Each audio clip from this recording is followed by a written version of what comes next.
In the beautiful land of Scotland, where the mountains rise majestically and the lochs shimmer under the pale sun, a little girl was born who would go down in history as one of the most iconic queens. Her name was Mary.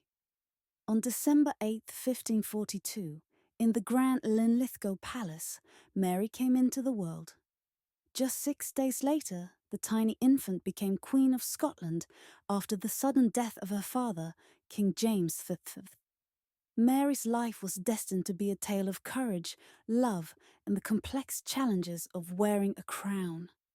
To protect young Mary from the dangerous political landscape in Scotland, she was sent to France when she was only 5 years old.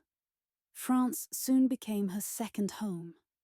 Raised in the luxurious courts of King Henry II, Mary was educated as a princess, learning multiple languages, riding horses, and mastering the art of courtly dance.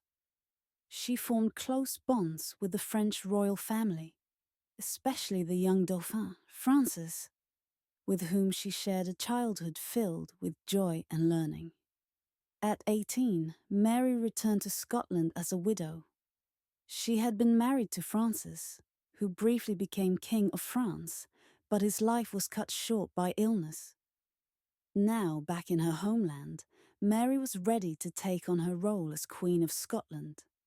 But the Scotland she returned to was very different from the France she had known.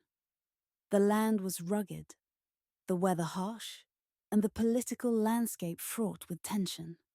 Many questioned the ability of a young woman to rule, but Mary was determined to prove them wrong. Mary's reign was marked by challenges from the start. Scotland was deeply divided by religion, with many of her subjects embracing the Protestant Reformation, while Mary remained a devout Catholic. She made efforts to bring unity to her kingdom, but her task was far from easy. The powerful Scottish nobility, with their own ambitions and rivalries, were often at odds with her decisions. Despite these difficulties, Mary showed grace and determination, always striving to do what she believed was best for her country. Mary's life also became entangled in personal drama. She married her cousin, Lord Darnley, in what at first seemed like a promising match. But the marriage quickly soured as Darnley's jealousy and desire for power grew. The situation reached a breaking point when Darnley was found murdered under mysterious circumstances. The scandal rocked the nation, and Mary, once beloved by many, found herself surrounded by whispers of betrayal and suspicion. Following Darnley's death, Mary made the fateful decision to marry the Earl of Bothwell, a move that only fueled the fires of her enemies. The Scottish nobles rebelled against her, and Mary was forced to flee her own kingdom. Seeking refuge in England, she hoped that her cousin, Queen Elizabeth Bass, would offer her protection. However, instead of the sanctuary she sought, Mary was imprisoned. For nearly 20 years she lived under house arrest as Elizabeth deliberated over her fate. Mary's life came to a tragic end. Accused of plotting to assassinate Elizabeth and claim the English throne, Mary was tried and sentenced to death.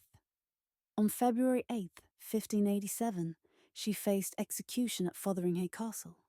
Yet even in her final moments, Mary remained calm and dignified, praying for peace and forgiveness.